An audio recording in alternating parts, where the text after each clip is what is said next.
All right, folks, you may have noticed I just hit the record button.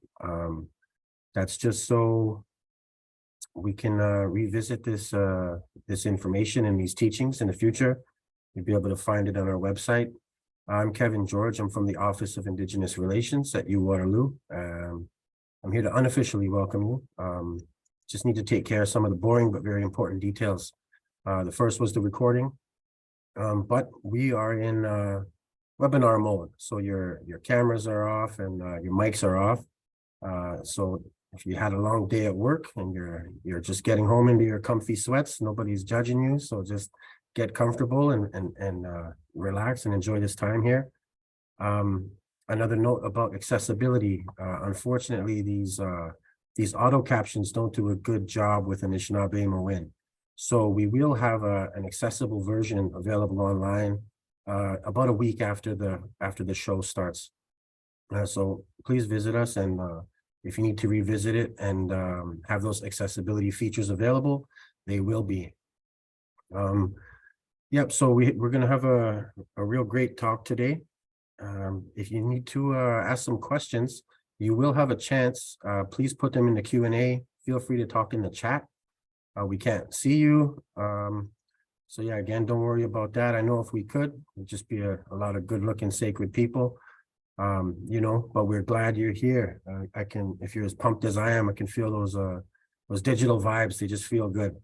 We're real grateful to have you with us tonight. We're grateful for our speaker and really grateful that we have a chance to sit and talk about these things.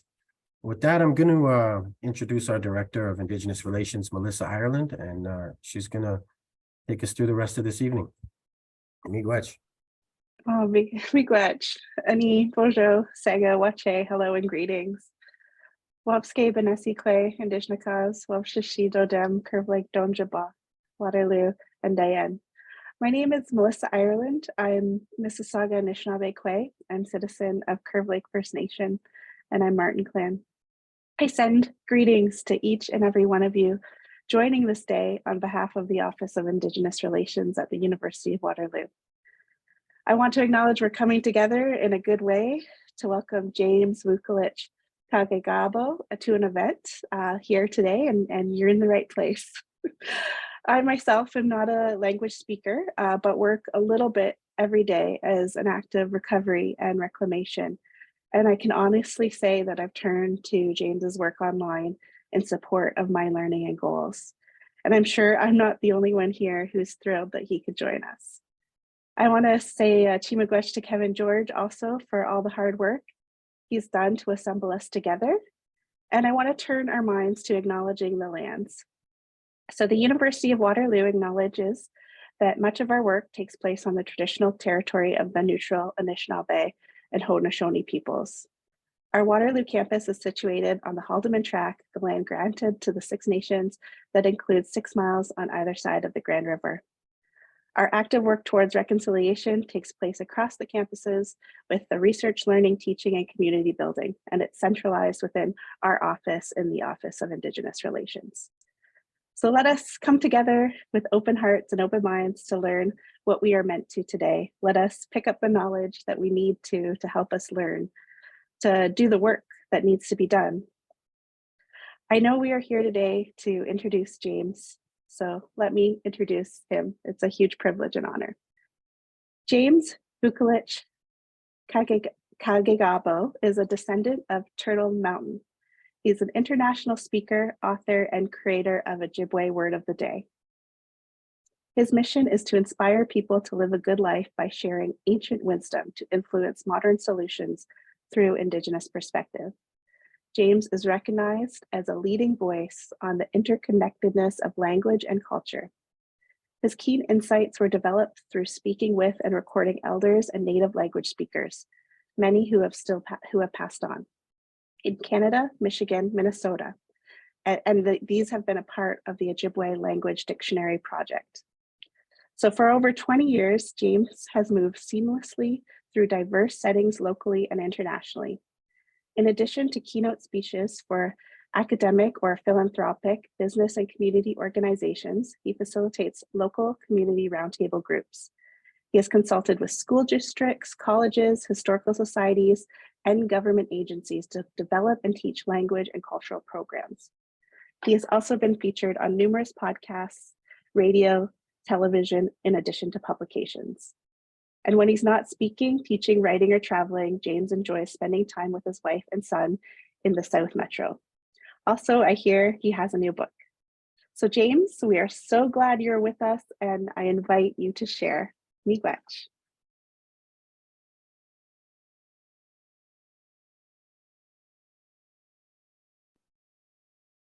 Aho, ujuin denoy makanatok. Anin, Kaagegaabaw Indigenous, Mikanak Kindudem, Mikanak Wajuwing and Dunchaba, Mikanak Wajuwing Eshkonagan, in Dayanongom, Apajigo Miigwech, Bisendawi, Ingichi Miigwech Wendam, Jekagigadoyan, O Uma Nongom, Ingajaganashim Gaye. So I will speak a little English as well. I said a traditional Ojibwe protocol greeting. I said, hello, all of my relatives. My name is Kaagegaabaw. I'm also James Vukelich. I'm Mikanak Ndudem. I'm Turtle Clan. Mikanak Wajuwing and Dunjaba. I'm a descendant of the Turtle Mountain Reservation. And I actually happen to be at Turtle Mountain right now. That's where I'm speaking to you from, in the very heart of Mikanako, Minising, in the very heart of Turtle Island. And I wanted to take a moment and thank you all for tuning in and listening to this presentation on the 7 generations and the 7 grandfather teachings. I also want to take a quick moment and acknowledge Melissa and Kevin for the invite to speak to you all, for their very kind words and for this opportunity to talk about this concept that shows up internationally in Indigenous country. The idea of 7 generations is talked about by numerous Indigenous nations. For example, the Lakota warrior and holy man, He Haka Sapa. And you'll have to forgive my Lakota, Dakota, Nakota. It's poor at best. Black Elk spoke of a time of 7 generations after that terrible battle at Wounded Knee. After that massacre, he said it would take his people, the Lakota, a period of 7 generations to make the hoop of life whole again, the circle of life. And in high school, I heard of the Haudenosaunee, the Iroquois teachings that came from Deganawida, the great peacemaker. And when he brought the great laws of peace to his people, he told them that in every one of your decisions, in every one of your deliberations, you will have to think 7 generations into the future. And the first time I heard that, I found that very profound. Yet it was a little confounding. How do we do that? How do we come up with an action, a choice, a decision that will affect someone we'll never see, will never speak to, will never listen to or hold? How do we come up with an action that will affect someone 7 generations from now? And what I would love to present to you this evening is an Anishinaabe, Ojibwe, Chippewa, Nuckaway, Saulteaux perspective of that. Each one of those names is speaking about the same nation of people. We are autonym, our name for ourselves is Anishinaabe, also Ojibwe, so that's what I will use tonight. And I think it's always important to acknowledge that in the beginning, that this is an Anishinaabe Ojibwe perspective of these teachings. Not everyone is familiar with the fact that Lakota, Dakota, Nakota, Haudenosaunee, and Ojibwe are as different from each other, comparatively speaking, as Somali, German, and Mandarin Chinese. 3 different languages spoken by 3 different nations on 3 different continents. And while we live next to each other, we share some common physiological, cultural, and spiritual teachings. Each one is its own proper nation. Each one has been given its own gifts, its own language, its own culture and spirituality. So I think in the beginning, it's always important to note that we're speaking about an Ojibwe perspective. And can I double check and just make sure at the beginning of things, we can all see the 7 generations and 7 grandfathers? Perfect. So this was, or is, a petroglyph that comes from the word petrostone and glyph, something that's written. Later, it may have been moved to a wigwasabak, a birch bark scroll, and today we are using PowerPoint over Zoom. So the media has changed. The message is still the same. And if we look at this first generation, we have neen. That's I, me, myself. We have our next generation. We have nus and ninga. Nus is our old word for my father. Ninga is the very old word for my mother. And you may even have fluent first language speakers, contemporary speakers who may use nibaba or ndede for my father, as well as nimama for my mother. Nibaba and ndede may very well be borrowings from the French papa and the English daddy, and nimama shows up in a number of different languages. However, I like using the old words. They tie us back to our ancestors, and these are very old terms. And to give you some perspective of how old they are, if we look at the next generation, we have Nimishomis, my grandfather, and Nokomis, my grandmother. And I think when I speak about how old these are, I think we could make a scientific case. The diversity of this name, this family term, Nokom, that this sound dates back to prior to the ending of the last ice age. That means where I live at in Minnesota, most likely where you are at, if you're tuning in from the University of Waterloo in Canada, that where we were at when this was a mountain of ice a mile high. There were ancestors of ours who saw woolly mammoths. They saw giant moose. It's the Ojibwe word for moose. They saw misamik. That's our Anishinaabe word for giant beaver. It has in it mis, which is giant, big, and umik, beaver. When we say giant, they were about the size of Makwa. And if you can imagine how big Makwa, the bear, was at that time, on his hind feet, he stood 11 to 12 feet high. I'm 6'3". It's not as dramatic here, but if you were to stick another of me on top of myself, you would get an idea of how huge some of these ancient megafauna were. And there was someone who saw all of these beings, who saw the mountain of ice before Gitchigami, before the great sea of the Anishinaabe, Lake Superior, existed, who referred to his or her grandmother using that sound, Noko. We don't know what the ending was. It may have been Nokomethe, Nokomele, Nokomesa, but we know that that first part was there. So often our history begins with contact.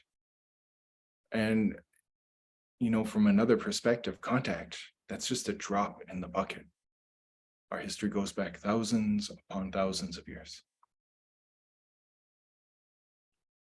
And if we look at the next generation after that, we have Indonako Bichigan, which would be my great-grandparent, my great-grandfather, my great-grandmother. But that word doesn't really just mean that. It has in it a morpheme. And this is as scientific as we will get with this presentation today. But a morpheme is the smallest part of a word that carries meaning. And there was a period in my life where I became absolutely fascinated by this morpheme and a number of others. And maybe this would be a great opportunity to introduce myself a little more in depth. Again, Kaagegaabaw Indigenous. I'm also James Vukelich. My name is Kaagegaabaw, he who stands eternally. And I didn't hear the Ojibwe language until I was a 25-year-old man. I was originally going to be a French teacher. I had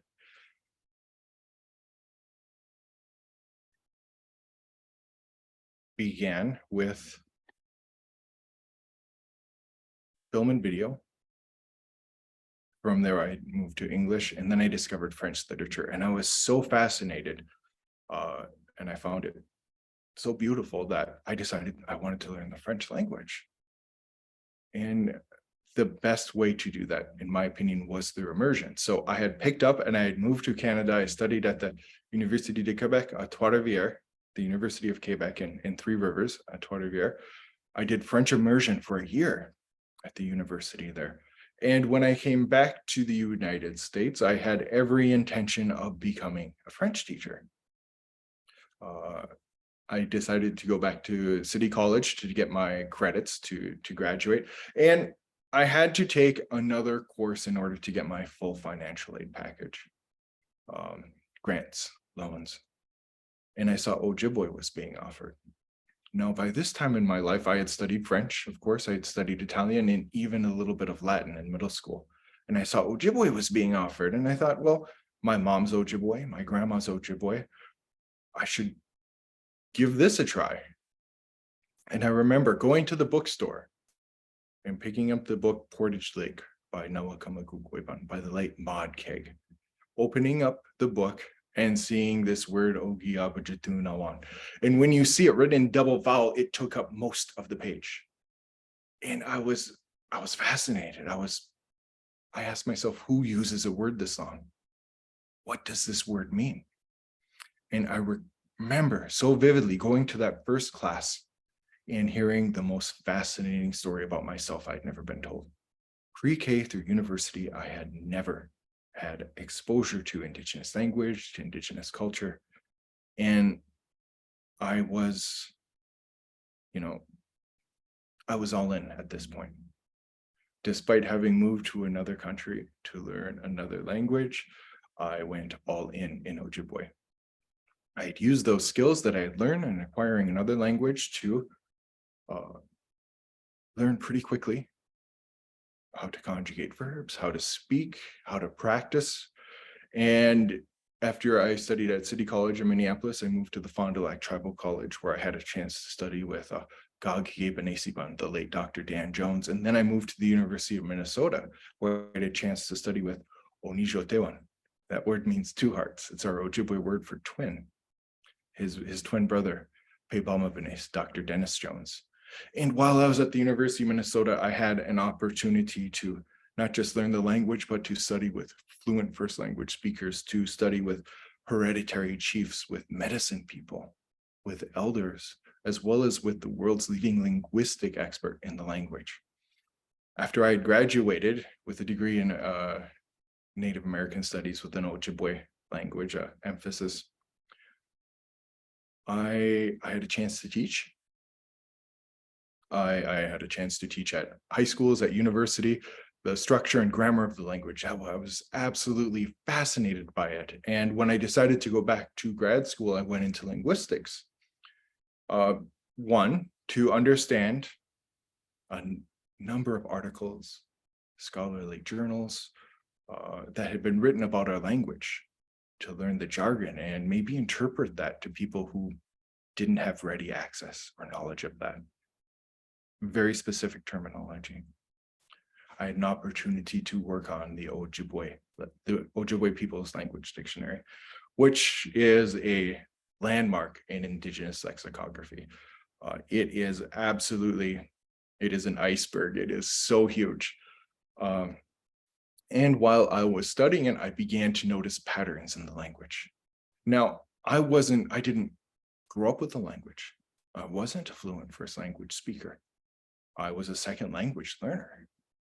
And my approach was, if I could see where some of these morphemes that I just spoke about earlier show up in different environments, I might get a better understanding of what someone was saying, let's see here, 150 years ago, 400 years ago, 800 years ago. In the case of some of those relative terms, literally thousands of years ago. So here are some examples of where morphemes show up in different words. Anakanutage. It's to translate, it's to interpret, it's a complete sentence. It is to say a word in one language and then repeat that in the target language of your audience. Anake Ogamakwe. Anake Ogamakwe is a vice president, it's a vice chief, it's a vice superintendent. a lieutenant governor. It's someone who fulfills the role of the leader.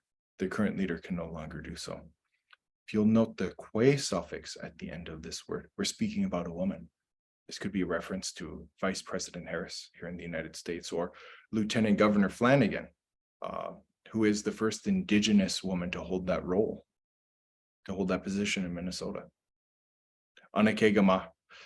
There are a number of these where I grew up in north central Minnesota. Chains of lakes, bodies of water that are interconnected. And then Anakopidun. I don't know if we have anyone who does beadwork, who sews, who quilts, who creates their own regalia. When you've run out of thread, you tie another piece of thread to it, you've interconnected them, you've interlinked them. Those two become one. So this idea of Anik, when I asked a fluent first language speaker what that meant to him, he got very philosophical and pensive about it. He may have even rubbed his chin, and he looked at me and he knew I had a Western education and a Western background, and he said, it's a lot like a bike chain. For him, these four circles would represent generations. My great-grandparents, my grandparents, my parents, and myself. They're interlinked. They're interconnected. So if we were to translate this word in Danakobitshigan, it could mean my great-grandparents, my great-grandfather, or my great-grandmother. It can mean my ancestor, that person who saw the mountain of ice, that person who saw woolly mammoths or Misamic giant beavers. I could refer to him or her as Danakobitshigan. But if we were to spiritually interpret that word, I think it means that being I am inextricably interconnected to. That being I am inextricably linked to. And in our dialect of Ojibwe, it's also our word for my great-grandchild.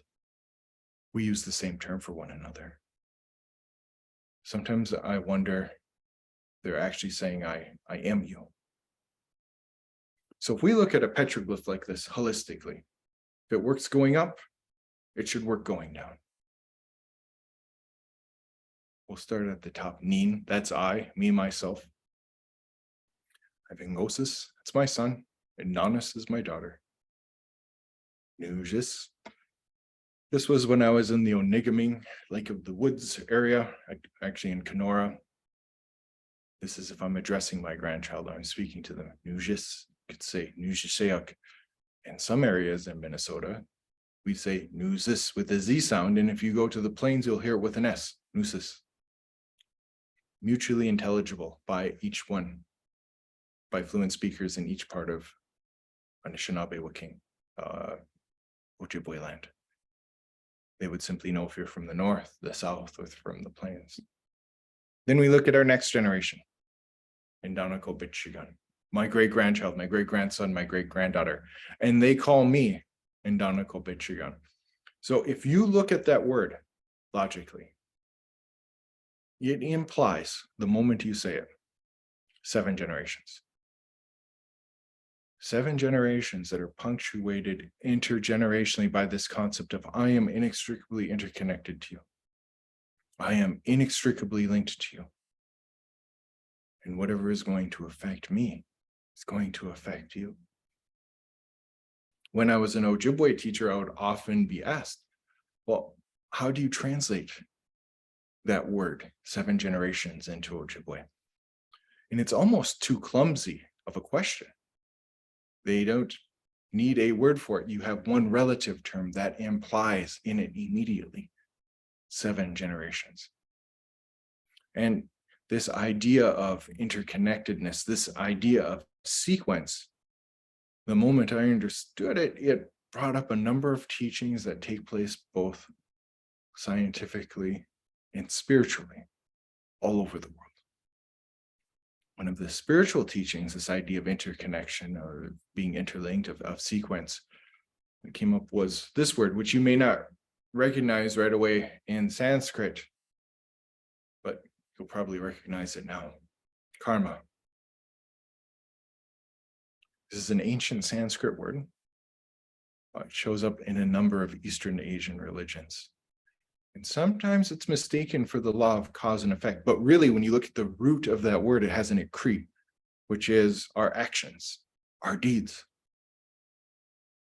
Our actions or our deeds are our karma. So you may develop good karma. You act with benevolence, with kindness, with generosity, altruistically for the benefit of your relatives. And that is what will come back to you. You may also develop bad karma. Perhaps you have been greedy, self-centered. Maybe you've even been violent, or you've been malevolent. And that is what will come back to you. This concept that shows up in so many Eastern Asian religions will be very similar in Middle Eastern religions. In the New Testament, this will become, you will reap what you sow. Whatever seed you put in the ground, that is the plant you should expect to grow. And I wonder if Jesus is even more explicit about that when he speaks about, if you live by the sword, you will die by the sword. Your actions will have a reaction. From an Ojibwe perspective, your actions will have a reaction that echoes through the generations. So show up as a law of physics. For reaction, there is going to be an equal reaction. This is the third law. And I have to tell you, the first time I saw a double helix after learning this word, I was floored because what I saw here were links in a chain. It became immediate. Something that there's this immediate recognition of something elders had been telling me ever since I began learning the language. Because anytime I had an opportunity as a young language learner, I would give fluent first language speakers, I would give elders a sema, tobacco, to ask them in a good way about the language, to ask about learning the language. How could I do it more rapidly? How could I have a more profound understanding? How could I develop, maybe at one point in my life, enough language speaking capacity to be able to teach other people? And this was so remarkable because so many of them would tell me that the language is already in you. They were using a term that I didn't recognize right away. They called it blood memory. It is in your blood. It is a part of who you are. You just haven't found it yet. And so I didn't discount it right away. You'll have to keep in mind, I was in graduate school. I was in a very different environment. It was very evidence-based. It was very data-driven. And I didn't know about this, but I didn't discount it either. Something I had learned from elders was that science is going to catch up with what we've been saying. And in so many cases, I found out that those elders were totally right.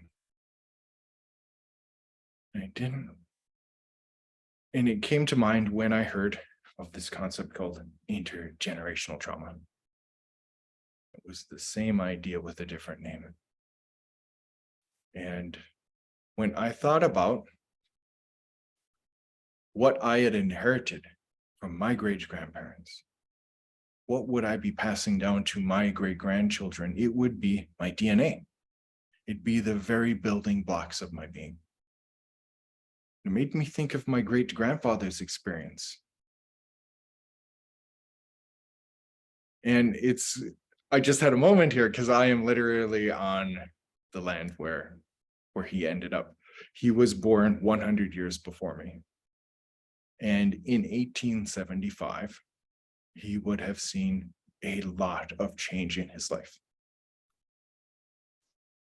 He would see the creation of the Turtle Mountain Reservation, where I'm at already as a young boy. And this would be a place that he couldn't leave without express written consent from the Indian agent at the time. Here in the United States, Indigenous people didn't become citizens until 1923. And if you were to leave the reservation, he would be deemed hostile. I think a more modern contemporary term for that is an enemy combatant. The United States Army could engage him, could kill him. He would lose the liberty to leave the reservation. He would see a great deal of change with his spiritual life as well, and spiritual practices. The Nabakwe the Sundance would go underground. And in fact, until 1978, something I had done here on Zoom, which seems to me like not a big deal.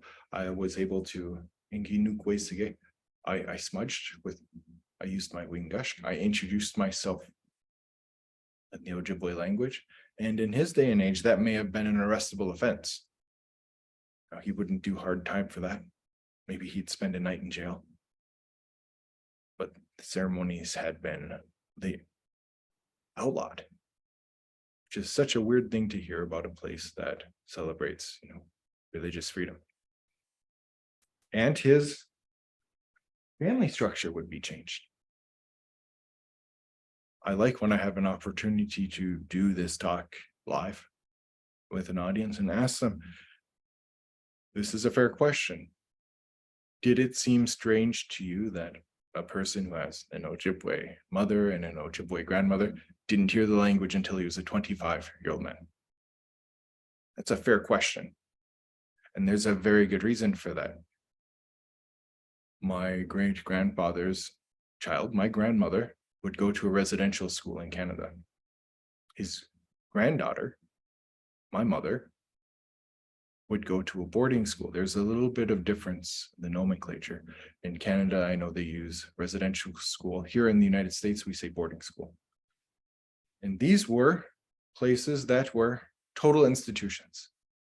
It's a sociological term. It's a place where the clothes you wear, the language you speak, how you pray, the books you read, when you line up, when you go to the bathroom, when you sleep, when you go outside, when you eat, all of these things are determined for you by the institution.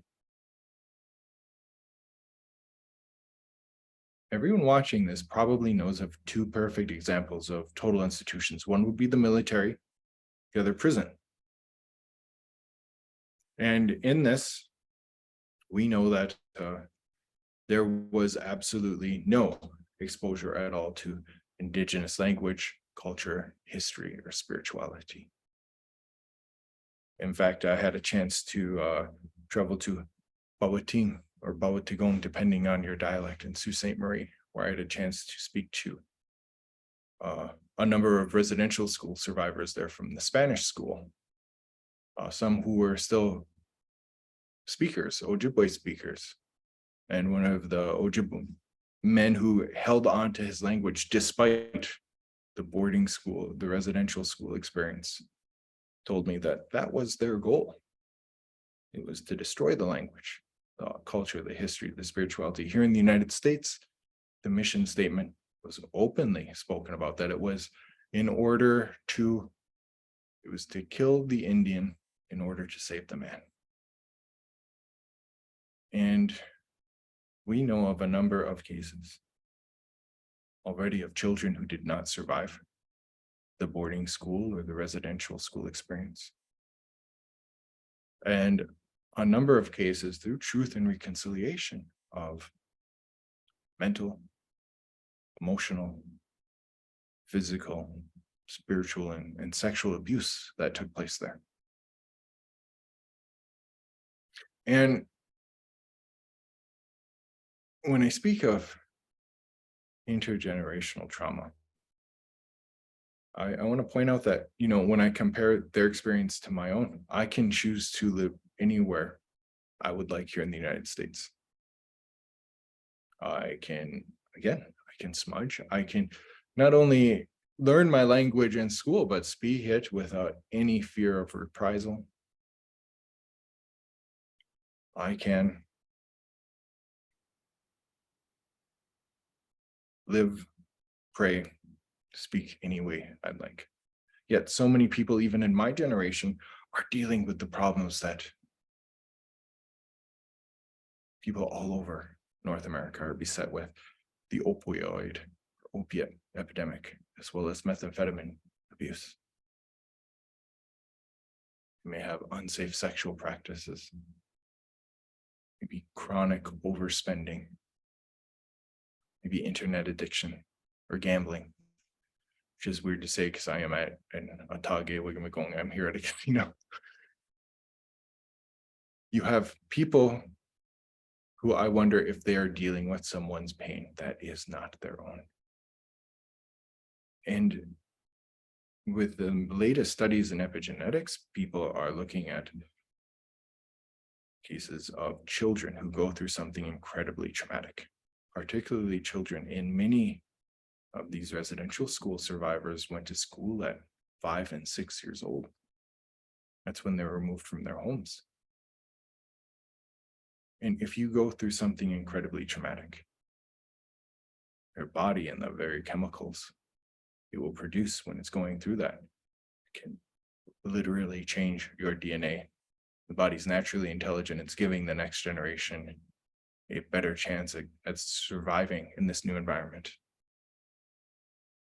And sometimes I wonder if people who are struggling with that may be feeling someone's pain that is not their own. And I think to be able to acknowledge that can be a catalyst for healing. And I think this is also a very important moment to acknowledge that we did not just inherit trauma.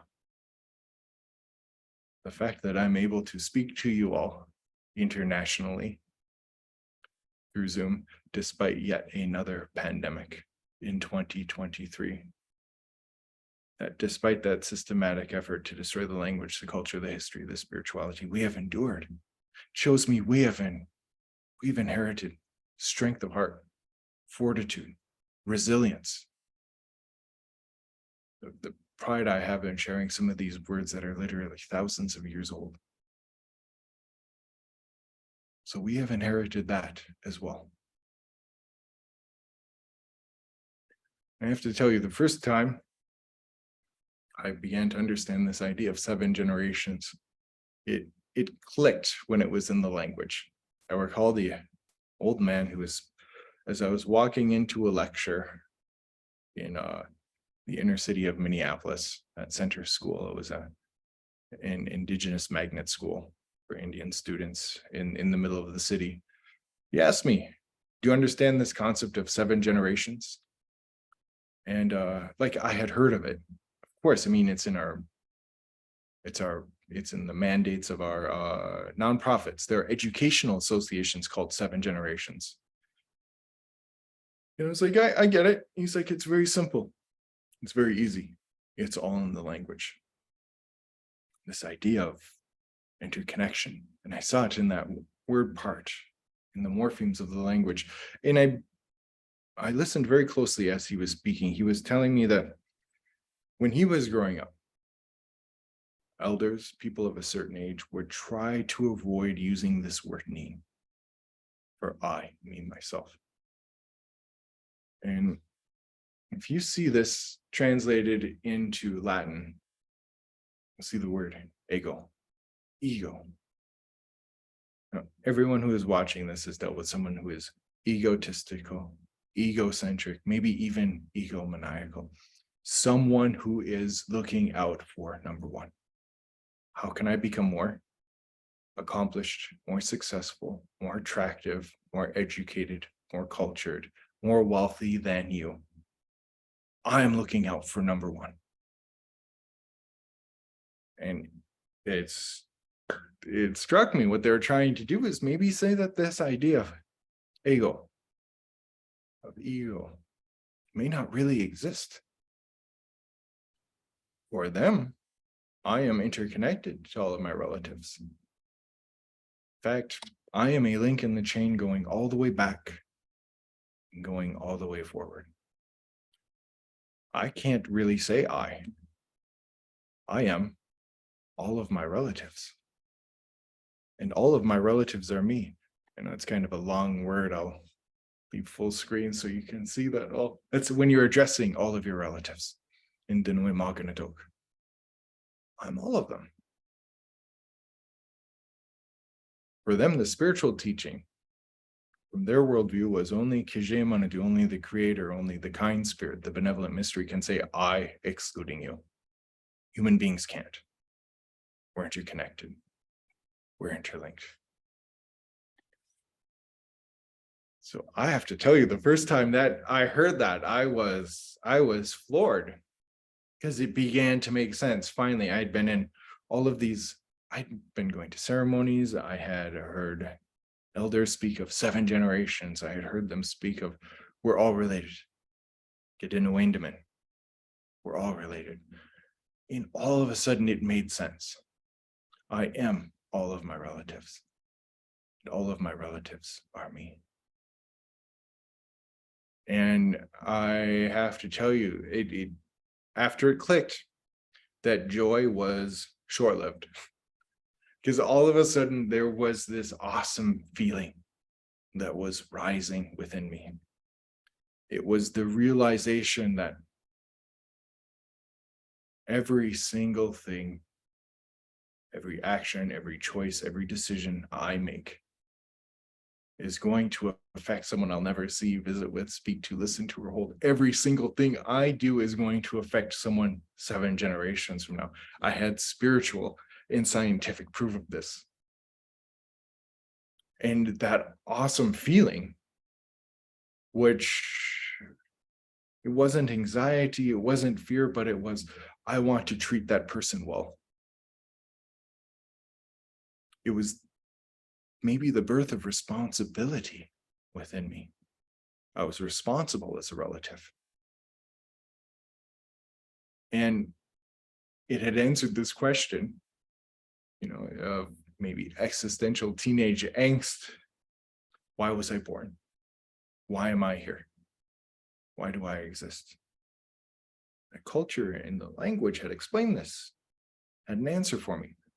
I'm here because I'm related. They always knew we would be here. So it no longer became, why am I here? It became how. How do I live in a way that can bring peace and balance to all of my relatives?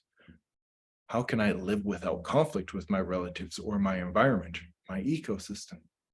How can I seek out a life without contradiction, where I'm saying one thing and then doing another? And people all over the world have been asking this question. This is Mahavira, and in the Jain faith, he spoke of moksha or mukti, liberation from that cycle of karma that kept him reincarnating time and time again. He had found liberation. For the Buddha, this was nibbana in his language in Pali. Later, when it gets translated into the language of the priests, into Sanskrit, it'll become nirvana. The cessation of the desire, putting out the flames of desire, not always reaching for it, not always thirsting for it. I'd found inner peace. For Lao Tzu, maybe his contemporary Confucius, they spoke of living in accordance with the Tao, going along with the natural flow of the universe. For Socrates in ancient Greece, he spoke of living the examined life. For him, the unexamined life wasn't worth living. Jesus found within himself the kingdom of heaven, that divine spark. And our ancestors spoke of mino-bimaadiziwin, the good life, a life of peace, life of balance, life without conflict or contradiction. And I think we should make this point here. It's a very important linguistic and philosophical point. Mino-bimaadiziwin, it's a noun. Mino-bimaadizi, it comes from this word, mino-bimaadizi, which is a verb. It's a way to exist. It's a way of being. It's a way of relating. It's a way of doing something. I think this is how our ancestors would have looked at it. It wasn't an abstract noun. It is a verb. It's a way that you can live your life. I thought I should probably understand what these words mean. Maybe you'll note that when we looked at that word anakopichigan, we looked at the word parts in it, like anako, we got a very different meaning rather than just great-grandparent, ancestor, or great-grandchild. Yeah, You discovered this is someone I'm inextricably interconnected to. Someone I'm inextricably linked to. And this word here, it's a very old word. It takes a long time for one word to become the same word in a number of different languages. Our sister languages, Odawa and Budewatmi, would pronounce as mino-bimaadiziwin. Our Cree relatives to the north would say mino-bimaadiziwin, and our Cree relatives on the plains would say mio-bimaadiziwin. For me, our ancestors were speaking of this the very first time the Buddha spoke of the Four Noble Truths. And Jesus gave the Sermon on the Mount when Socrates was in the marketplaces of Athens arguing and debating. Our ancestors were seeking out a way of living a good life. When I looked at this word, bimaadiziwin, it has in it bimi. Now you can't just live in Ojibwe. You have to live a certain way. Even if you were to say he is alive, he lives, you have to say he's doing it in a certain way. You can't just say he is alive. So when I looked at bimi, I thought that's familiar. We use bimi all of the time in everyday Ojibwe. Bimose, bimibatu, bimase. It's to walk, it's to run, it's to fly. It's to go along in space and time. It's to begin at one point, to travel, and then end up at another point. We can see this when we take off from an airport, when we go for a walk or a run. We start maybe at home or at the gym, and we end up at a different place. And this made sense to me, because we are born. We'll go through those 4 stages of life. We'll be the Abenugians, the infant, the Abenugi, the child, the Guiwizens, the boy, the Ikwizens, the girl. Maybe we become the Inini, Ikwe. Maybe we become a man or a woman. And if you are given that gift of long life, you may become a Gichiaya, an elder. I love that translation in Ojibwe. It literally means a great being. Someone who has become a Mindamuye, an old woman. Literally, that one who is holding us all together, holding our families, our clans, our communities, ultimately our nation together. And the Akioenzi, the old man, he who comes from the earth. He is the earth, and the earth is him. And then ultimately, we know that you'll pass on. It's the nature of life, King here on earth. But my understanding of this word changed when I recalled in my very first year of Ojibwe, my Ojibwe professor was taking me to a Madodo swim, a sweat lodge ceremony. And on the way, he said, we're going to stop and visit someone. He called him a Gete Anishinaabe.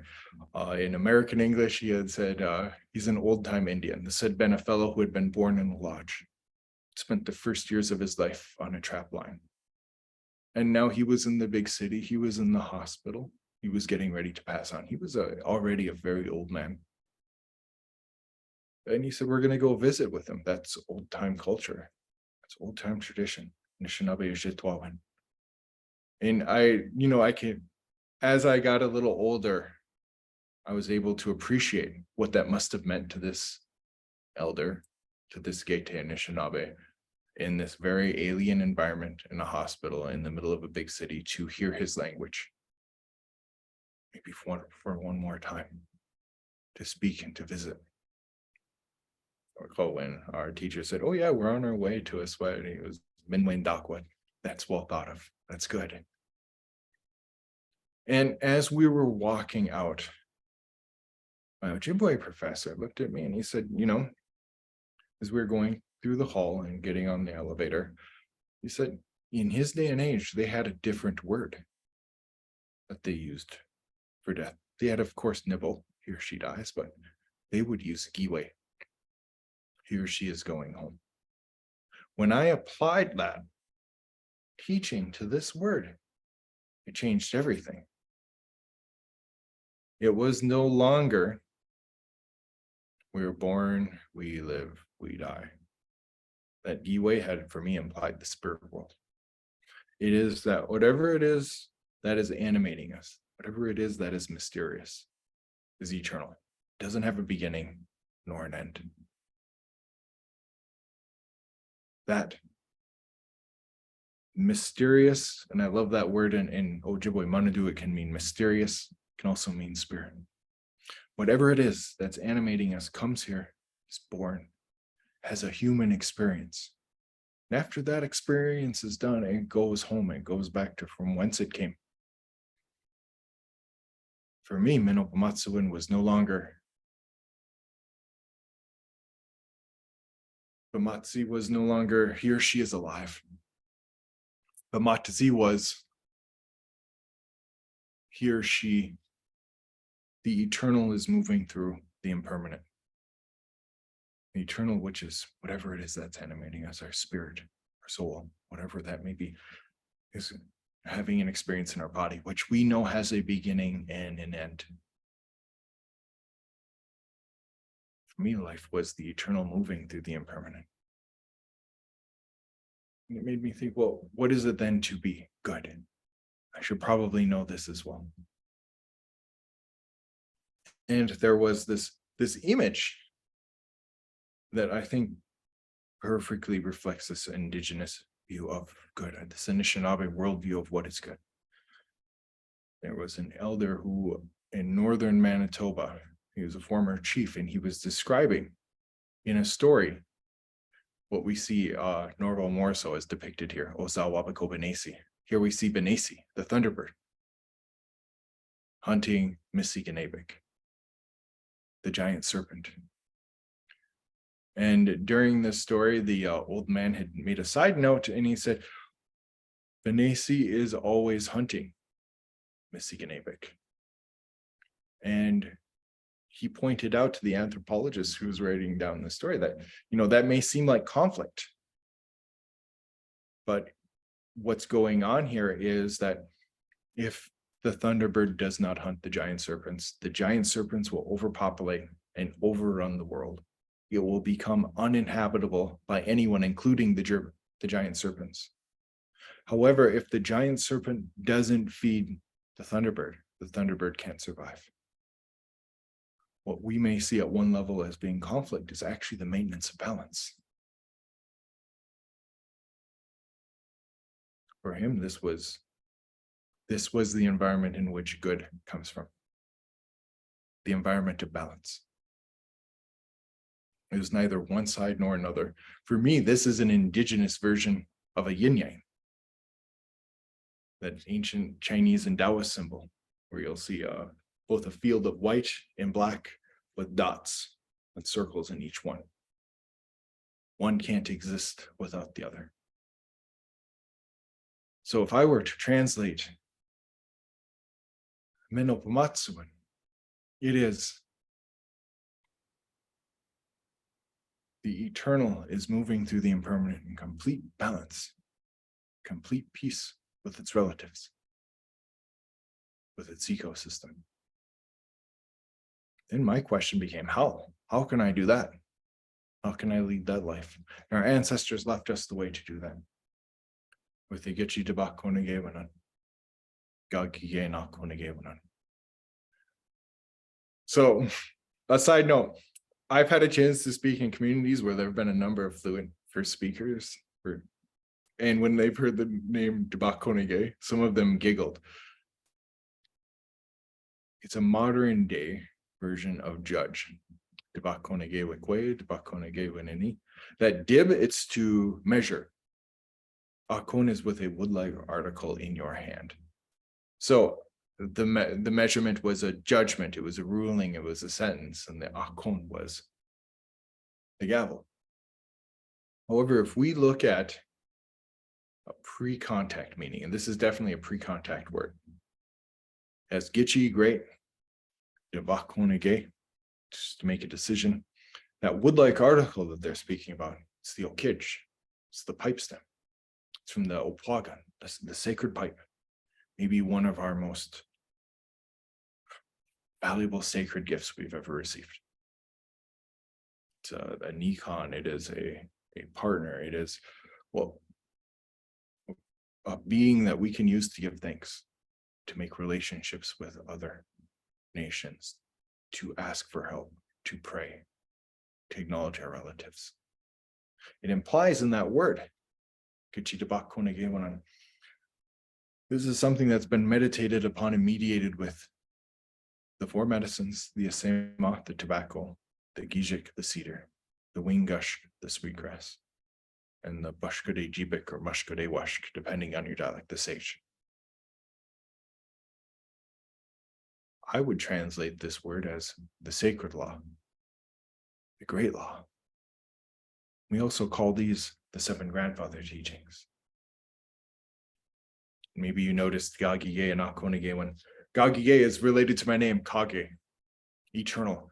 And Interconnectedness is it's to make a decision, can be a law, can be quite literally to point the pipe stem in each of the directions. And maybe with this first one, we will start with Debuewin, truth. And again, I want to make this point. Every time we see a win at the end of one of these grandfather teachings, it's a noun, but really its origin is from a verb. Win simply nominalizes these verbs. Debuey was something you did. And I've heard a couple of etymologies. And etymology, it's the story of a word. It's how that word got its meaning. And one of the first etymologies I heard for Debuey came from the late Marlene Stately. She was an elder from Gazagasquajamaycock from the Leech Lake Reservation. For her, it was De, which is the heart, and Way is to speak. I am speaking to you from my heart. I am speaking to you from the very center and the core of my being. You may note some birch bark scrolls or even petroglyphs where there'll be a figure with a heart and a line is going through it. It's maybe radiating out. I'm communicating to you from the very center and core of my being. For me, all of these etymologies are true. It's a very ingenious way of passing down a number of teachings with one word.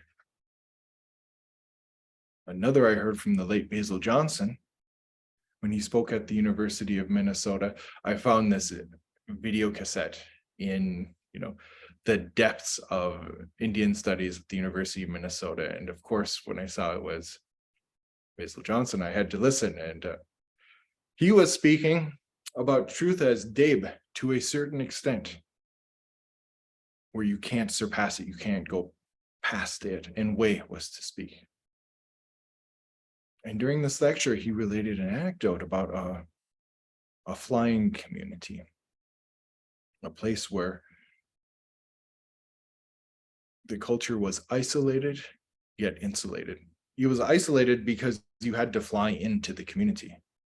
You had to land in the lake.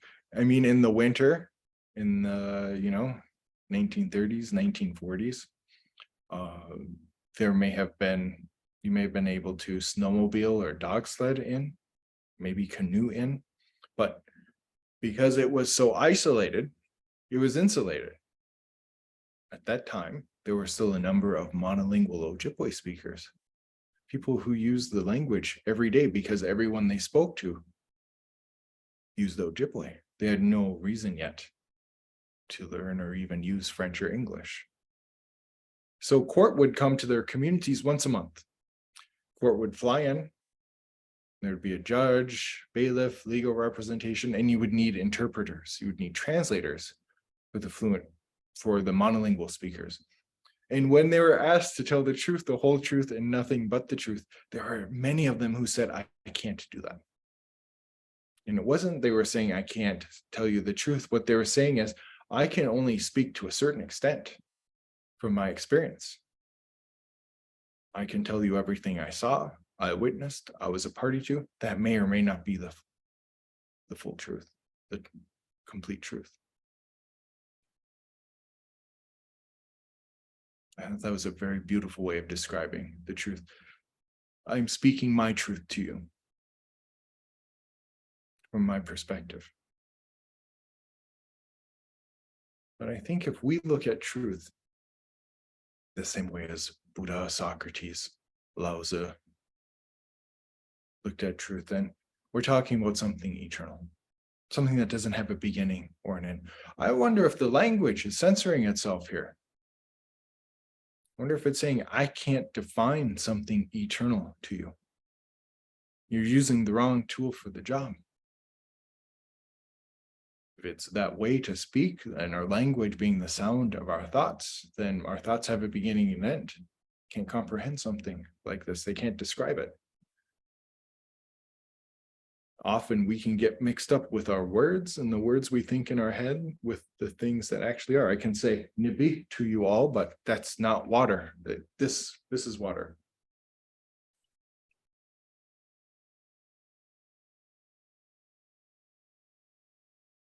It couldn't be passed down in words, which are the sounds of our thoughts. How did they pass it down? And I realized this is something that has to be experienced. This is something that had to be lived. So I began examining what our ancestors' ceremonial life was like, what their spirituality was like. And when I looked at their ceremonies, one of the most ancient ones I found, it's called the Goshmoen, the Vision Quest. This particular account came from William Jones. He was the first Indigenous man to receive a PhD in anthropology. He was a Meskwaki speaker, a Sac and Fox, but he had learned Ojibwe, and he had taken this account down from the late chief John Benesi, Kaagegaabaw.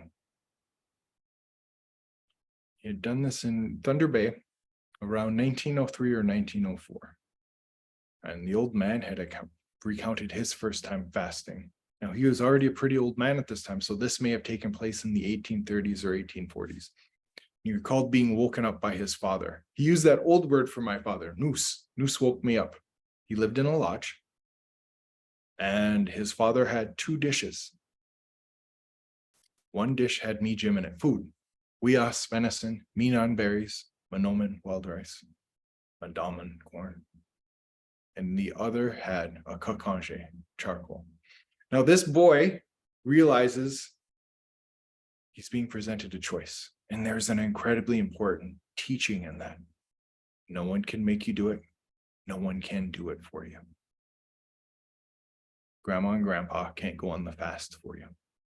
They also can't make you go on a fast. They can't make you have a spiritual experience. This will have to be your decision, your choice. So if he had chosen the food, he would have been fed. But he picked the charcoal. He knew what that represented. And the old man picked up the charred piece of wood and marked his face with it, makadeke, to blacken the face.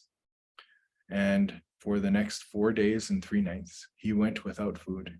He went without water in isolation on Anamakiwaju, on Thunderbird Mountain. He had begun his vision quest. If anyone had seen him with the soot on his face, they would have left him alone. They wouldn't have offered him traditional Ojibwe and Anishinaabe hospitality, visiting, tea, something to eat. They knew he was seeking out a vision. For me, this part is always reminiscent of Neo and Morpheus with the red pill and the blue pill. And he has to make a decision. So if you think about this young boy, around this time of year in the spring, in summer, as summer is approaching, out on his fast. And at the end of that first night, as the sun is going down and it's getting cold and he can see Lake Superior out, I wonder if he's asking himself, where would I get food right now? Where would I get clothing, water, or shelter? How would I create a fire? And he's learning an incredibly important teaching at the end of this first night of fasting. What happens to a human being without food, water, clothing, or shelter? You will die. You will die without those basic core human needs being met. For the rest of his life, if he meets someone without those basic needs being met, he will feel empathy, a real and genuine, authentic empathy for that person. I too have felt cold, hunger, thirst, and loneliness. And if I can, I will help you alleviate those. When you ask yourselves why our ancestors helped those people who would ultimately colonize and settle Turtle Island,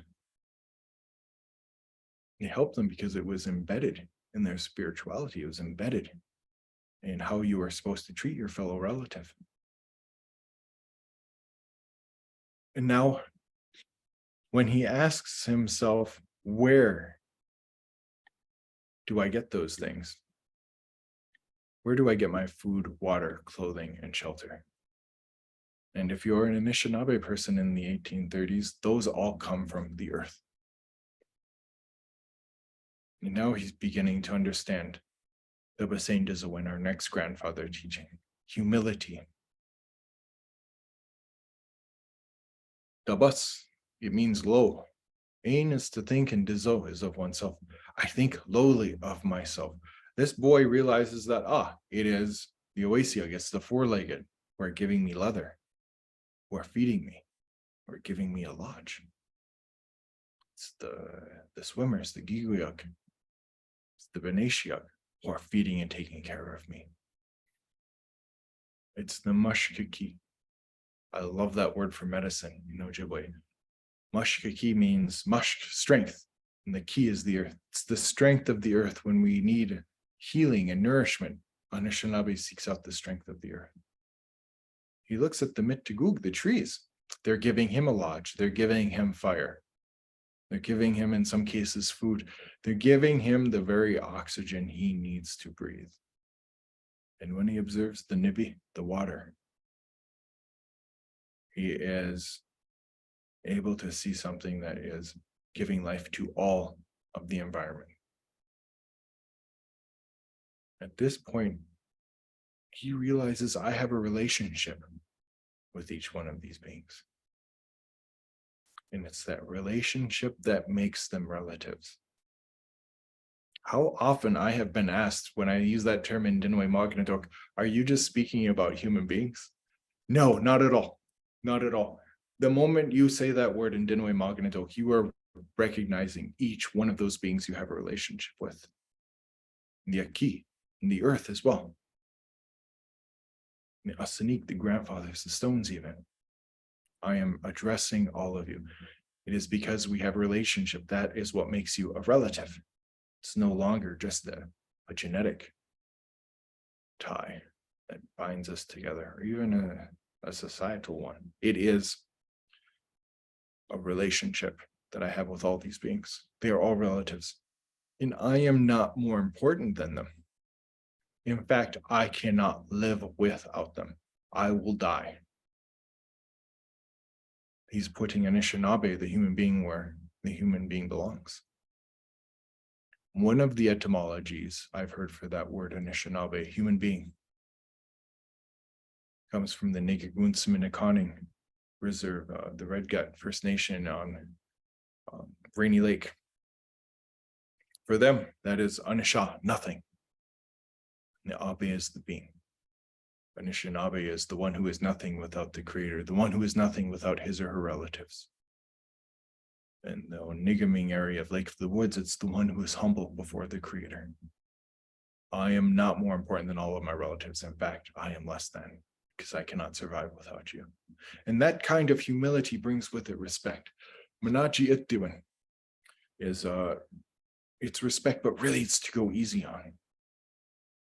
And where I'm at now on Mikanak-Wajuing at Turtle Mountain, we were a buffalo people. Mashkode Bijiki fed us, clothed us, gave us shelter, and a myriad of tools with its bones and its body. And so you have to ask yourself, would it then be a good idea to go out and kill all of the buffalo, or would that be catastrophically stupid? You would be destroying yourself. Mino-bimaadiziwin, to go easy on, to use sparingly.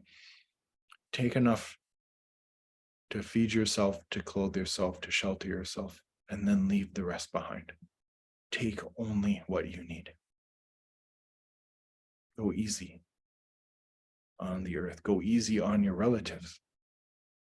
Often I think we need to go easy on one another. And that's what's in this word, that idi In this word, mino-bimaadiziwin, it's reciprocal. They go easy on one another. From an Ojibwe perspective, it was the buffalo, mashkare bijiki. It could be the manomin, the wild rice, the mandamin, the corn, the aki, the earth that's going easy on us, saying that if we do not help feed, clothe, and shelter our relative, then they will die. And human beings are not going to survive without our help. We will go easy on them. We will respect them. For me, an understanding of this word, it's to acknowledge the sanctity, acknowledge the sacredness of our relatives' lives. To do that to one another. When this boy realizes that during his fast, he's been shown great respect, maybe asks himself why. And maybe asks himself who? Who else does this? Who else feeds me, clothes me, gives me a place to live, gives me medicine when I am ill, food to eat, clothing? Be his family, be his relatives. Why do they do that? Because they love us. Earlier in this talk, when I spoke of truth, I said, I wonder if the language is saying, I can't define something eternal to you. And I don't think this is a definition of love. I think it's a description. I think it's a description of how something eternal moves within us. It has in it this word part, zog, which is to emerge. This is a friend of mine's, mino-bimaadiziwin. This is their Indian name, Sagachwe. It is to emerge from behind the mountain. So in some ways, it could be someone who is walking behind a hill and all of a sudden comes into sight, or the spiritual meaning of this word. And this is exactly what this boy would have seen at the end of his first night of fasting on Thunderbird Mountain, on Mount McKay. I've had a chance to visit here. There's Wenabosho, here's the sleeping giant. And in a moment, you'll see Sagachwe. Who they're speaking about is Gimashomasanon. It's our grandfather, it's the sun. And when the sun rises in the morning, who is the sun shining on? Everyone and everything.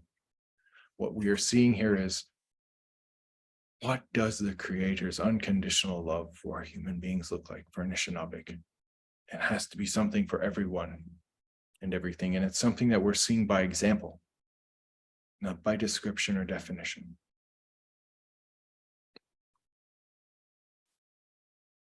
And here in Minnesota, we're in the Oteimanigisis, we're in the strawberry moon, but it had just been the Zagibagisis, the budding moon. It's what we call May here. And that Zog is to emerge, the bug is a leaf, and the Ah turns that into a verb.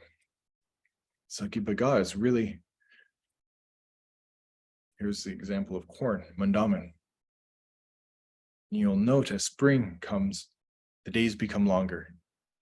The sun is out, it's warmer. The thunderbirds will fly overhead. And somewhere deep within the trees, in their bare branches, deep within these seeds, all of a sudden life emerges. And when this corn comes to fruition, you'll note that the corn will feed a thief or a teacher. It will show unconditional love. And it just emerges from deep within us.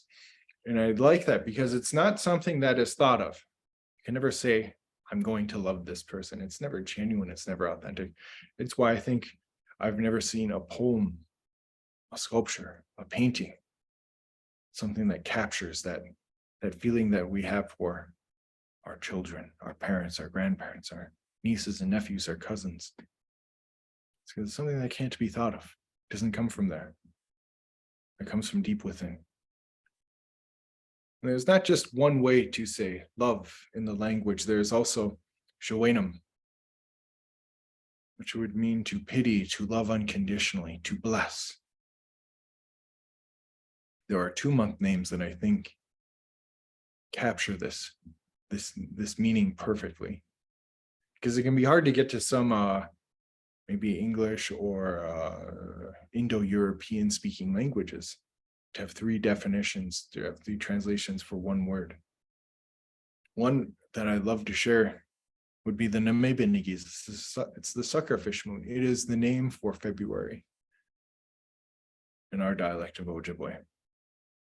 And in that name, it's the story of a very, very cold winter. I know we had a real proper Minnesota winter this year. It began with a polar vortex. There's a great deal of snow, a lot of incredibly cold weather, and it just kept on going on and on and on. It had been the same this year. And by February, the people's food stores had become exhausted. And there was yet another polar vortex. So the animals, for an entire month, burrowed in, stayed still, and got through the cold weather. Now, if you're a hunting and gathering people, that can make life very difficult. The people began to get hungry. They were bucketable. Nowadays, that means, oh, I'm hungry, but this is starvation was beginning to set in. Their faces were becoming gaunt. Skin was becoming gray. And if they didn't eat soon, they would most likely die.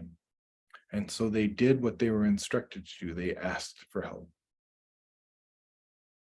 And it said that after they had used their same other tobacco, Namabin, the suckerfish, approached a man in a dream, in a vision, and told this man that if you were to set your nets underneath the ice, we will swim into them and we will feed you.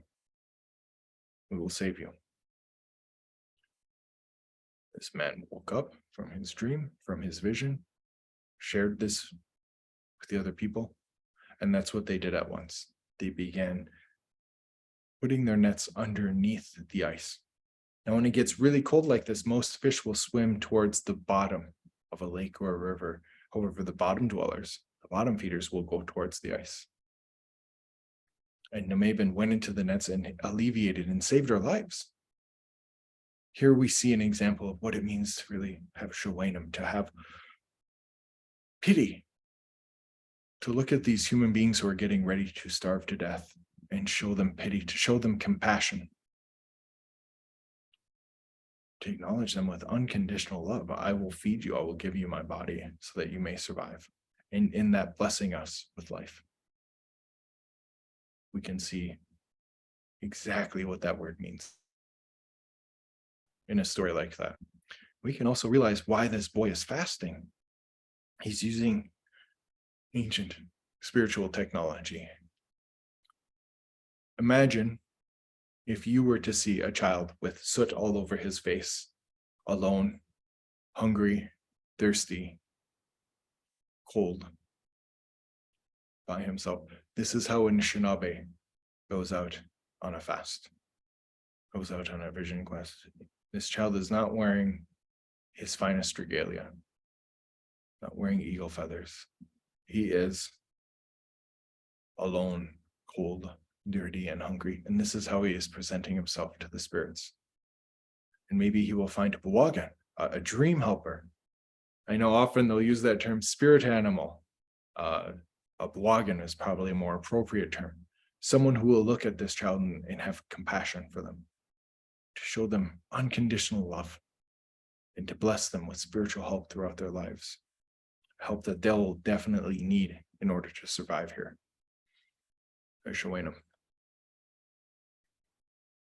And I always think that it's important now that if there is someone in your life who you have those feelings for, to be able to say, I love you. And I've added this into the talk to be able to say, Gizaki-in, I love you, and Gishuenaman, I love you. I say Gishuenaman every day to my son as I drop him off at school. Gigawabman, I'll see you later. Gishuenaman, I love you.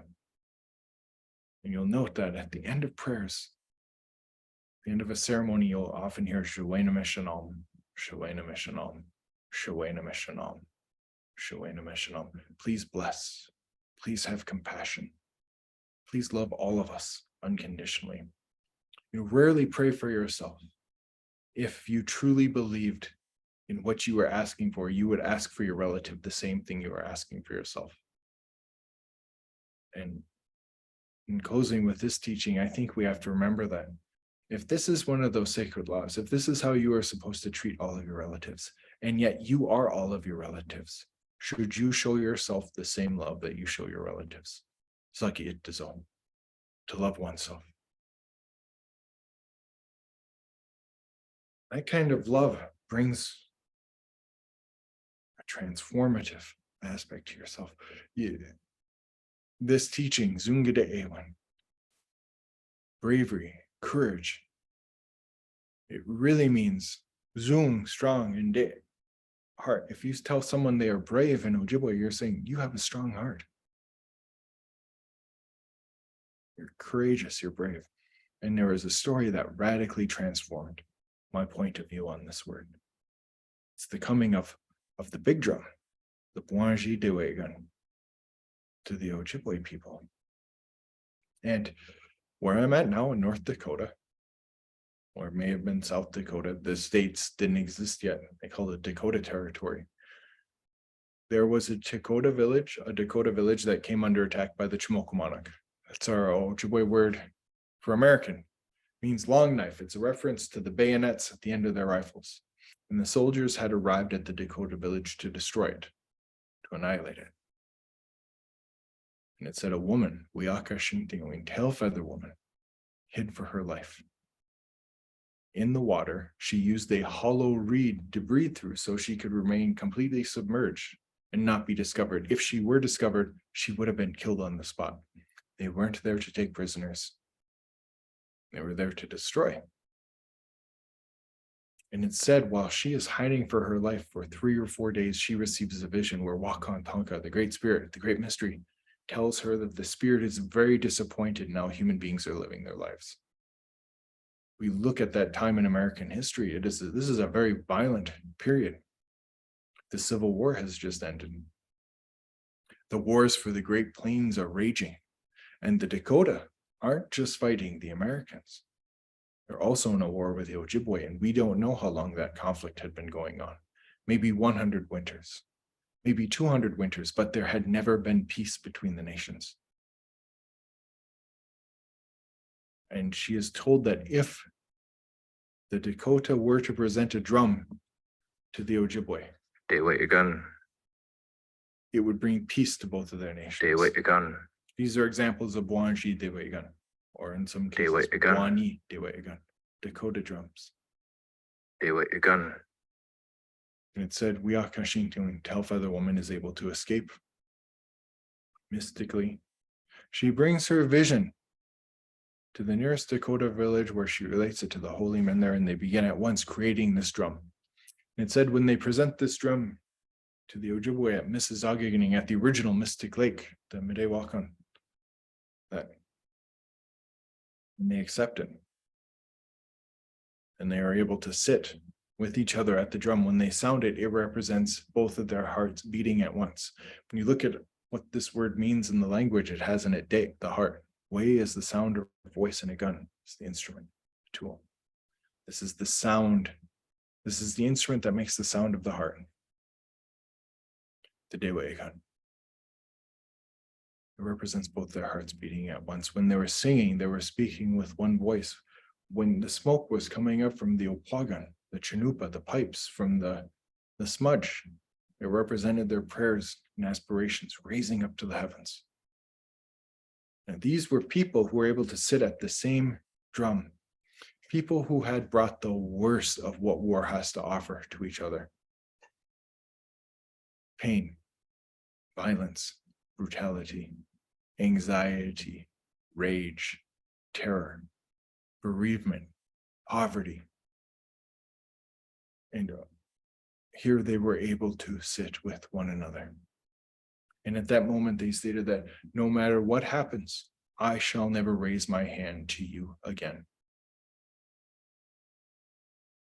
And maybe those who didn't find peace, maybe those who had lost too much from war, knew that even if I don't have peace, I will pass peace down to my children, my grandchildren, and my great-grandchildren. They will not inherit war from me. You can't lead a life of peace and balance while you are at war. That's a contradiction. It doesn't work. And these drums are still played.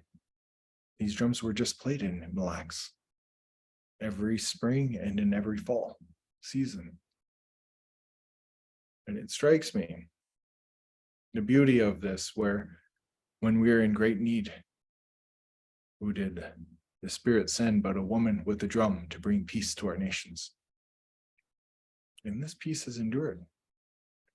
I've worked side by side with Dakota speakers in advocating for our languages and teaching our languages, our culture, our history. And they must have known that you would need to be at peace to survive what's going to happen. The reservation period, boarding school era, religious suppression. For me, Zungire'ewin was no longer, I am unafraid to go and fight Dakotas. It meant I am totally unafraid to treat Dakotas as relatives. That will change the very way you lead your life. Kaagegaabaw, honesty, virtue, righteousness, has in it that atsi, which is to live a certain way. And maybe you're wondering, like I did when I first heard these grandfather teachings, I heard both truth and honesty. Now, these are kind of synonymous, standard North American English. If you tell the truth, you're honest. If you're honest, you tell the truth. This isn't just about what you say, it's about what you do. Wayaka means straight, right, proper, correct, in order. Atsi is to live a certain way. And everyone watching this will have at one point in your life or another, someone who tells you you should act a certain way, you should dress a certain way, you should do a particular ceremony, you should speak a certain way, and then watch them do something completely different on a Friday or a Saturday night out on the town. Be contradiction, in Latin, hypocrisy in ancient Greek, literally going against what you say. I know this is a two-rose wampum, but for me, it perfectly symbolizes, are my thoughts and my words in alignment with my actions? Am I walking the walk, or am I just talking the talk? And in the language, it strikes me that if I am telling the truth, observe how I lead my life. The truth will invariably come out. It always does. And if you are able to lead a life with Debwewin, with truth, with humility, with respect, with love, with courage, with bravery, with honesty and virtue, righteousness, then every single one of your decisions, every single choice you make will be wise. It will be intelligent. It will be enlightened. It will be something that is positively beneficial, not just for yourself now, but for someone coming 7 generations from now. No matter what you do, no matter how you act, if it is in alignment with each one of those grandfather teachings, it will be positively beneficial for all of your relatives, past, present, and future. It will be wise. And I hope I have this evening had an opportunity to share with you the importance of the language, how the language and the culture and the spirituality are interconnected. I wonder if our ancestors ever asked themselves, what would I pass down to someone I'll never meet, speak to, listen to, or hold? And we are not the only people to have asked that question. Here are hieroglyphs. We started with petroglyphs, something written into stone. These would be like sacred writing. And these hieroglyphs are still legible today. I've seen them in person. These were people who took their teachings and literally carved them into stone writing. But there comes a period in their history where people forget how to read Egyptian hieroglyphs.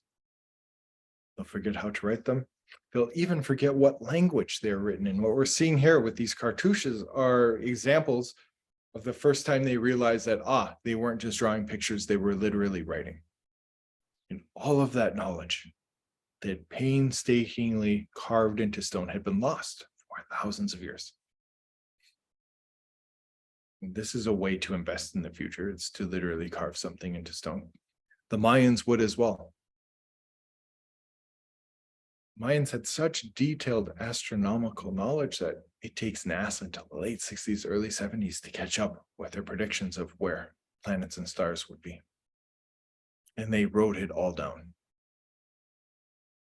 And in one of maybe the most brutal legacies of colonization, their books will be destroyed. People will forget how their language was written into stone. Every time you're walking up the steps in these magnificent pyramids that are in alignment with the stars in the heavens, as you're walking up, you can read on step by step, symbolically gaining more knowledge as you ascend a pyramid. And now when people recognize this, when they read what's been inscribed, the Mayans can recognize, that is their language. That was something that was written by our ancestors rather than by aliens. But I wonder what our ancestors thought they would leave for us, knowing that anything they created one day turned to dust. It's the nature of life here on Earth. And that even these huge investments in the future could be totally lost. I wonder if they said, I would show my ancestors, those beings I am inextricably interconnected to, how to lead a good life, how to lead a life in peace and balance with one another, with their environment, how to not have conflict with one another, how to not destroy the environment, their ecosystem that they live in, how to lead a life without contradiction, how to lead a holistic life where their words are in alignment with their actions, a holy life, if you will. And how will we pass down these teachings? And this is something I had heard from others from that very first year I started learning the language. If you really want to know the culture, the history, the spirituality, the philosophy, the ethics, it's all in the language. It's all in the language. It would literally take me into like my second year of learning that it's literally in the language. This is an ingenious investment from a people with a strong oral tradition to embed the teachings in the very words themselves. It's ingenious because as human beings, we are hardwired to speak. Human beings use language. We use language for the same reason we can touch, we can feel, we can smell, we can see. It's hardwired in our minds to do so. What I don't think anyone could have predicted was a time when we didn't use the language. No one could have predicted something like the boarding school or the residential school era, a time when we weren't able to use the language. So we find ourselves at a crossroads. Do we invest in the language? Do we try to pass this on to someone coming 7 generations from now who we know they are coming? And I hope you can see what kind of teachings are embedded in what a handful of words that we've discussed tonight. And often, I think at the end of this talk, a truth I have learned is that I can't make anyone change. I can't do it. It's a futile task. It's a fool's errand. I cannot make anyone change. People have tried to change me, and it is, again, it's been a futile task. It's done in vain. And in that case, and I think you'll all find that at one point in your life or another, that you can't change anyone. But if we are all of our relatives, and all of our relatives are us, if we change ourselves, if we radically and fundamentally change ourselves, have we in fact then changed all of our relatives? And this is a way that we can create a better environment for all of us to live, and to think of that, if I change myself and I change the way I relate to my family or my clan, is that going to change how they relate in our community? will that change how our community relates to the nation, ultimately then to the world? And although as a jaded and cynical Gen Xer, I always thought, be the change that you want to see was, it was indifferent about that. I came to learn the truth that if I really want to see that change, I would have to be in. I was the only person who could do it. I was the only person who could make that decision to lead a good life. And we know the stakes, we know our choices and our decisions are important. We know they are going to affect not everyone just now, but also people who will be coming. I want to present that's just linear thinking, however, and that's my educational background. That's how I learned. Linear, starting from now and moving into the future. However, I would like to present a holistic perspective of this in closing tonight. If we are inextricably interconnected to our great-grandparents, as well as to our great-grandchildren, we're still inextricably interconnected to our great-grandparents, then we are still connected to people who may no longer be here with us. We may have an opportunity to heal those who are no longer here, those who went through the worst of what colonization had to offer. We're still writing their stories. We're still living their stories.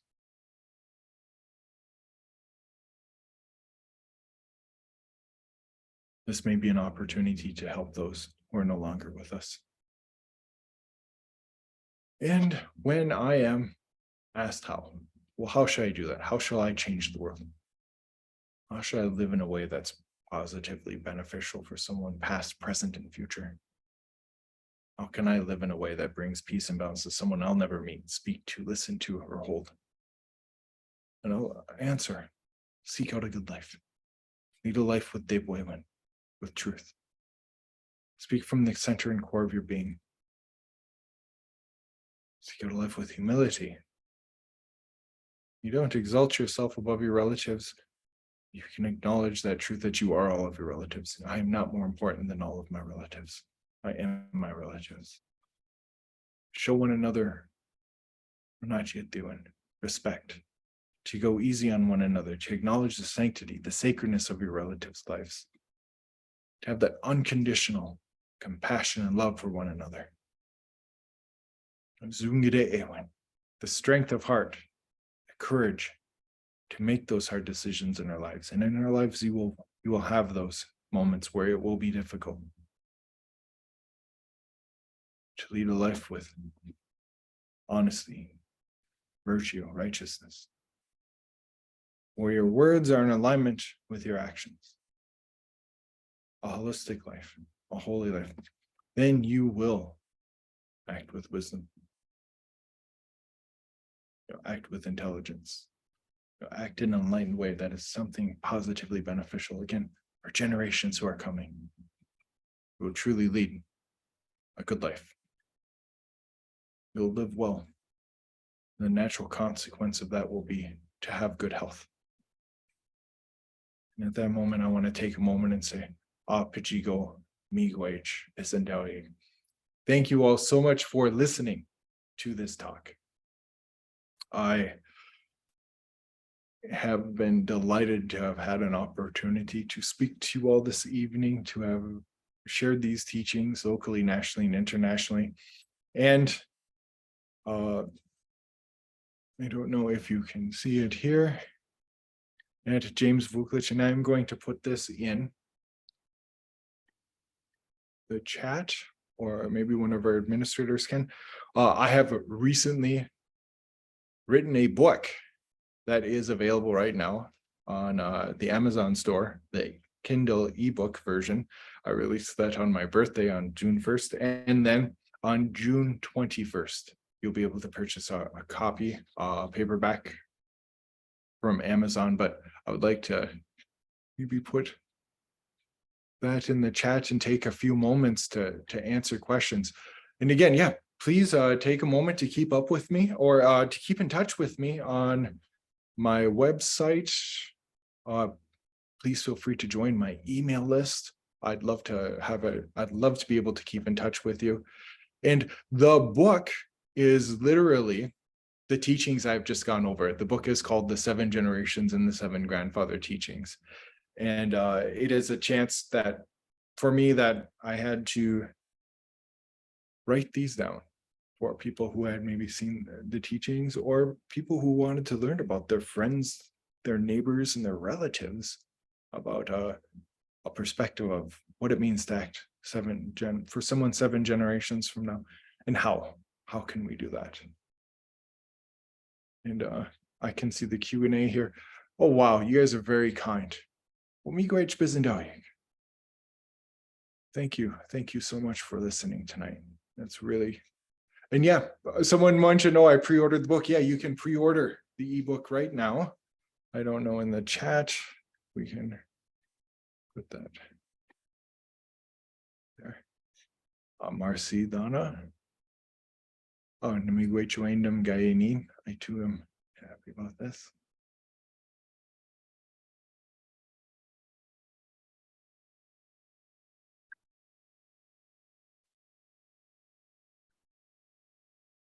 And here is where you can get on my email list. You can find a link to pre-order the book. I just posted it here. And again, I am so happy to have had a chance to share these with you all. I am incredibly grateful for that. Okay, Chimigwech, James, I think I speak for everybody when I say, holy cow. That was it's a real insightful and skillfully delivered talk. So just want to say, wow, like really, Chimigwech, really, you're sharing your gifts here. You know, clearly this is something that creator had in mind for you, and you're now sharing it with us, and that's not lost on me. I really appreciate that from the best place. So we do have a couple minutes for questions. You saw the chat just kind of lit up. There's so much gratitude, but there were a couple questions hidden in there. For the folks still with us, I did put a link in the chat, and it is a link tree. You can find all of James's social media, website, links to get the book, all that stuff, and really encourage and hope you all take advantage of this opportunity. So we will get into just a couple questions. We won't keep you too long. I know you've had a long day, and it must take some energy to speak with us about such good things. Someone asked you if you could speak just a little bit more about humility. Humility, and this is one that it can take you so far in life. It can bring you so much joy. It can make it so easy to relate to your relatives. That idea of the descendant, to again, in it, that sounds like low self-esteem when you translate it into English, to think lowly of yourself. But for me, it was the freedom I had felt. You know, I use some pretty ancient context there where you're not more important than your environment, than all of your relatives, be they the 4-legged, the other 2-legged, the winged ones, the swimmers, the stones, the trees. But if you were to take something away, even in a modern context, it would be, you know, the moment you are not trying to be more important than all of your relatives. Wow, that's a liberating moment. For me, it was almost as if this great weight had been lifted, that I was no longer trying to impress people. And I think we do that even on things like social media, professionally, it can be, you know, encouraged almost. But the joy I had felt, it was no longer trying to be more important or better than people. It was just trying to do my best. And that was a subtle yet important change I had in my life with humility. It was no longer the results, and often the results were what other people thought of me. And what I had done was, did I do this as skillfully and as honestly and holistically as I possibly could have. And that was for me a very important moment with humility. And again, this will bring you great joy in life. You can see how our ancestors knew that, yeah, you guys will have to focus on this, on humility, if you really want to be happy. Yeah, one who's always learning all the time. Amazing, Miigwech. This next question, I like it because it's not asking for something, it's asking to give something. Someone said traditionally they would offer you some gift, maybe a samatai or something like that, and they're wondering how can they offer you something? How can they give back something to you?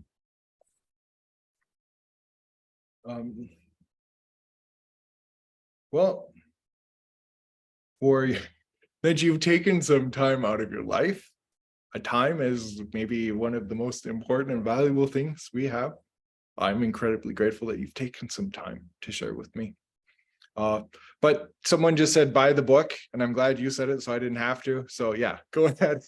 That would be grateful. And right now, if you do pre-order the book, I'm offering a free download that has all of the 7 grandfather teachings in both English and in Ojibwe, and a brief summary in them. It's a downloadable that you can download, you can print. And I'm also offering the book at a discounted price right now. It's for $7.70. So again, because of the 7, 7, and 7. So I hope you'll have an opportunity to do that. I really appreciate that. Be great, Marianne. Kind of like how KFC used to have the Toonie Tuesday. You spun it a new way. I'm here for it. I'll ask Melissa, do you have any questions you want to ask? I'm going to wrap up with one more, but if there's something you want to get in there, we'll pause for that.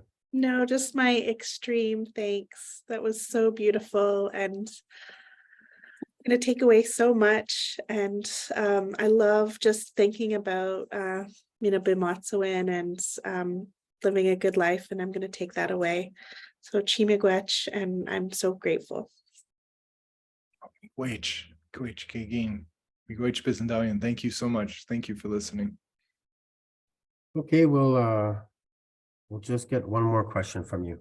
There was a moment in there where you said, how is it so that you're on Turtle Mountain, a descendant from Turtle Mountain, and you haven't heard their language until you're 25? And someone commented, and I think we all can share the sentiment to a degree, but they said, no, this is where a lot of us are. And, you know, I'm in the same position to a degree, you know, with that language taken and hidden and suppressed. So some of the comments we had earlier were also about, like, since we're there, we don't all have access to these amazing teachers, and sometimes we don't have the curriculum available in our institutions yet. Can you please maybe leave us with a way that we can start building our resources and approach this language learning in the best way? I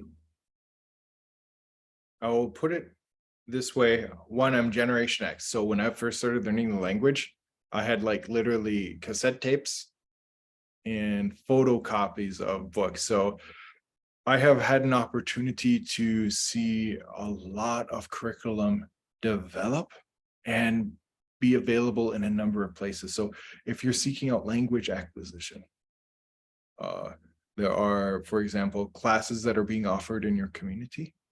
A lot of classes are available online after the pandemic, when we were forced to kind of shift to be able to propagate and to share our languages, to continue those. So to find classes online, to find, and, you know, use your discernment too, to learn things perhaps on YouTube or even on social media. And there are other websites that I think are creating excellent material with that in mind, to be able to share something that many of us didn't have or grow up with those who may be in the similar situation that we find ourselves in.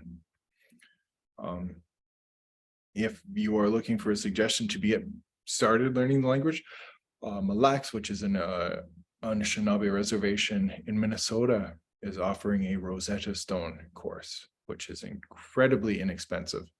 and you are able to speak, write, and listen to the language. I would seek that out. And again, there is also the old-fashioned way too, to take your sema, to take your tobacco to maybe members of your community, and to present that to them and maybe ask them for help. I know that's what I did as well. And so those would be a couple of ways that if you were tonight to go out and like, all right, I would like to at least start or maybe continue along my journey, those would be some excellent places to go. Can I make one more suggestion in closing? I said zaki tizo, to go, to love oneself, to be compassionate, to love oneself. It can be so hard to learn this language. So many of us will think that I should be able to pick it up right away. However, if you were learning German or Mandarin Chinese and you were making mistakes, you'd probably go easy on yourself. If you can take language acquisition and just always enjoy reaching for it. If you can learn to enjoy making the mistakes, and you will make them. You can enjoy reaching and acknowledging that I will most likely learn something every day for the rest of my life. And that's my approach with the language. Every time I have an interaction with the language, if I'm attending, if I'm being aware, I'm going to walk away with something. I'm going to be taught something.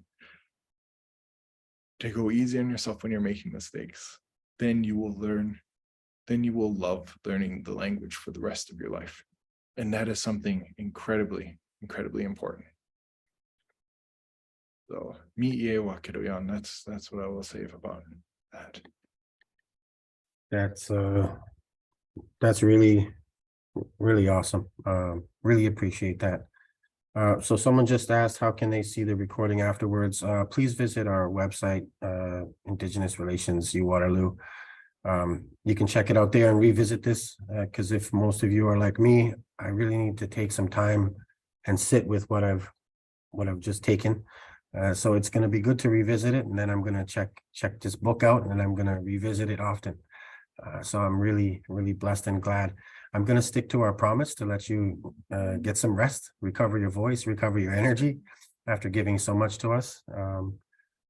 We'll keep all of our positive thoughts with you. Hopefully you can take those. And if you don't mind, I'm just going to close us up here and send everyone home in a proper and good way. Just want to say, once in a while we come across something that happens that makes us think a little bit differently.